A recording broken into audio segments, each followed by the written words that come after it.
Well, the words relieved, delighted, proud come to mind when I think of the CEO here at Club and Angle, Mr. Bruce Christison, as concerning the weekend. Now, I'm not sure whether that's because his beloved Cronulla Sharks have made the semi-finals in the Rugby League or the outstanding success of the Eureka.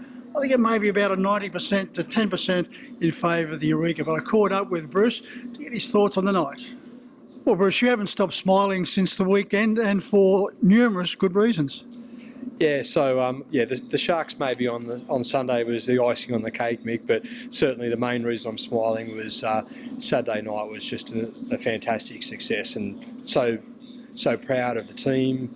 It's obviously a joint venture between a number of organisations, and so much planning went into that event. And to see the results there on Saturday night with the crowd that we had was just fantastic.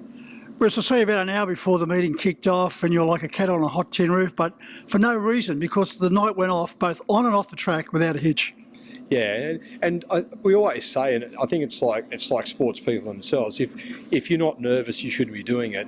And we certainly were nervous. We were saying all week it was nervous excitement because we were excited. We knew there'd been a lot of work put in, but we were very confident we'd get a night like we did in terms of the way things went. But you're always nervous. You sort of often say you want to sort of fast forward to the end and see how it went. And there was sort of those feelings before it, but it went so fast. And I think often when things sporting events are good, you feel that way. You sort of go, wow, where did the time go? And it really was like that. We were sort of blinked and we were sort of halfway through the program, and there was so much happening, both with great racing on the track, but also off the track. It did just fly past. Let's dissect the night, Bruce. First of all, the crowd, outstanding. Yeah, great. I mean, that is certainly the largest crowd we've had since the official opening back in 2008. That's 15 years ago. So we know it's a challenge these days to get people to come out, and the only thing that really brings people out is atmosphere. And I'm sure with the atmosphere that anybody that was here on Saturday night, I had so many people from interstate and messages across Sunday coming to me about how incredible that atmosphere was, and hopefully that is something that will lead to more people coming more regularly, because it was an amazing night, and I'd love to see those people back again.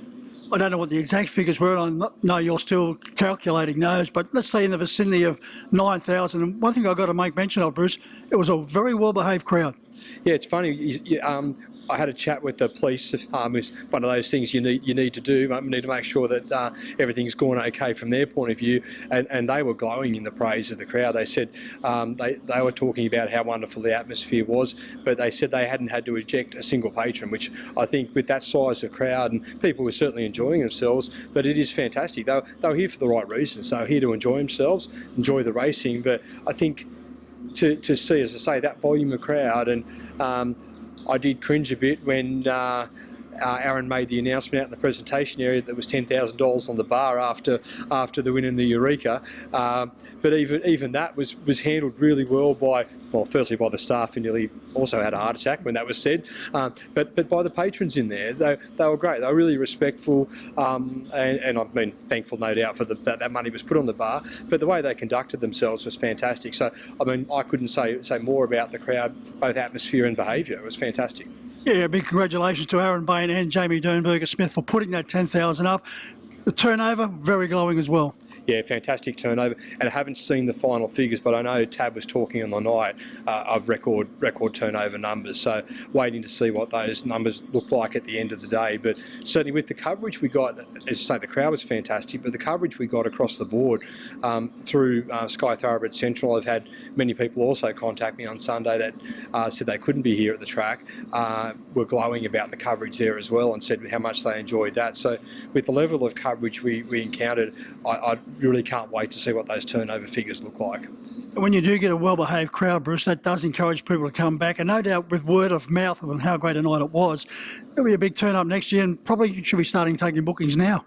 It's funny you say that. We've had a few people say exactly that. We got a fantastic email from a new member of the club from the Central Coast, who came down with 6 and said, I'm booking 12 in for next year, when can I book?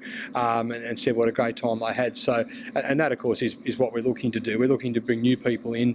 From the club's perspective, the reason we wanted to be involved with the Eureka from day one was that we see it as a great way to use quality racing to introduce new people to the sport, and I'm sure that's what we did on Saturday night. So we have the Breeders' Challenge coming up very, very shortly, in less than 2 months' time. So it'll be, from a marketing point of view, a mini Eureka. It certainly won't be to the level the Eureka was promoted, but we'll have similar threads of entertainment to appeal to a range of different people. So it'll be more targeted kids' rides and things like that, and trying to get families out here on a Sunday afternoon, which will be fantastic to have a Sunday afternoon meeting back on. So we'd like to think that every one of these events we learn more about what works for people. So we'll certainly be trying to take, we have a review on Thursday to go through everything from the club's perspective, and I'm sure there'll be plenty that will come out of that we will do a little bit differently, and hopefully we'll have even more people here next year. Bruce, the Indigenous display early in the night was outstanding. Ricky Lee's performance of the national anthem was sensational, and the drone show was spectacular. Yeah, there's so many different threads, isn't there, Mick? The drone show was a great addition, and thank you to Harness Racing Australia for introducing that to the event. It certainly was great, and as you say, Ricky Lee was fantastic. The Indigenous drivers race, what a way to start the night. Uncle Ivan with his smoking ceremony and welcome to country, to see in the clips I've seen since, the pictures of the Indigenous drivers across the track. Yeah, fantastic way to start the night. And yeah, it just kept on coming. And as we say, Ricky Lee was great. Birds of Tokyo, amazing. I really admire people who can sing, because I can't. And to watch these guys perform, even just in rehearsals on the day earlier in the day, amazing just how naturally talented these guys are. I just love it. And then he displayed by the drivers coming out, being introduced with the drivers of tomorrow, and then Benji Marshall, the ambassador, coming out with the trophy. I thought that was spectacular as well. Yeah, and I'm glad you mentioned Benji, because it's one of those ones where I saw a bit of negative talk around sort of why would we involve someone like Benji, but it's a great example again of us opening up us to new audiences. And whilst, I mean, Benji's obviously a local legend here with his involvement with the West Tigers, but with the significant following he has, just by tapping into Benji, we open up to so many different people, and that's for us again. As I say, what it's about for us. It's about us introducing harness racing to a new audience, and he was great to talk to and great to be involved with, and I think again lifted the profile of the event again to a different audience. I just hope that in years to come, that's not the only trophy he holds. Yeah, I'm not sure if it'll come around too quickly though. He's got a bit of work to do, but yeah, he's certainly not featuring this year. So, but again, we were very pleased to have him involved. Grace Hayden as well, once again, Matthew Hayden's daughter, and she's made a real name for herself recently with her profile within the gallops and within the fashion side of things. So, as I say, again, a different audience, a fashion audience, and once again, not me, if you're talking fashion, not singing, not dressing up either, but again, it appeals to a lot of people and opens up a different range of audience for us. And the race itself had a fairy tale ending, Bruce. The only lady in the race, in Cypher upstaging the boys. A great drive by Luke McCarthy, as always. Emma Stewart, Clayton Tonkin, a big race. Geez, they're hard to beat. They are. I mean, you look at the combination there, as you said. I mean, Luke. No one knows his track better than Luke, especially in big races. So you're always going to have the best chance when he's on there. Like, he's going to make sure you're in the race. So yeah, fantastic drive. But as you say, it's a great all-round team. It was great, and to see the excitement. As soon as they crossed the line, we looked up to the parade terrace where the Bain Racing Summit Bloodstock crew were up on the parade terrace for a function they had, and my goodness, the party had started. That was for sure. As soon as Cypher crossed the line, so it was a fantastic night. Yeah, both Jamie and Aaron reminded me of 5-year-old boys opening Christmas presents. Yeah, there was a lot of yahooing and yelling down on that track.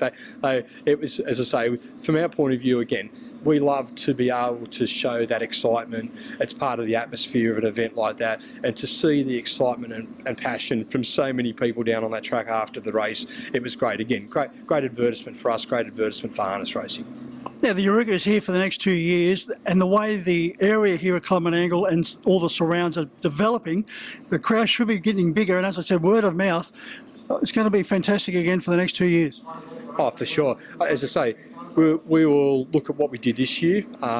what went great, what could have been a bit better, and we're always looking to improve. So we certainly will. And as you say, this local area out here is just booming. Been to so many speaking engagements of the last couple of months talking around this area, and the Western Sydney Airport coming into play very shortly as well. It's a massive growth area, and it's the reason the club relocated this, and we're now starting to really see it right on our doorstep. So yes, that will certainly help us. It'll help us week in, week out, but will certainly help us for these major events we have. Well, Bruce, congratulations, and as we know, we cannot rest on our laurels, and we were looking forward to the next edition. For sure. Thanks for your help, mate, and thank you to everybody who helped to make the event such a great success.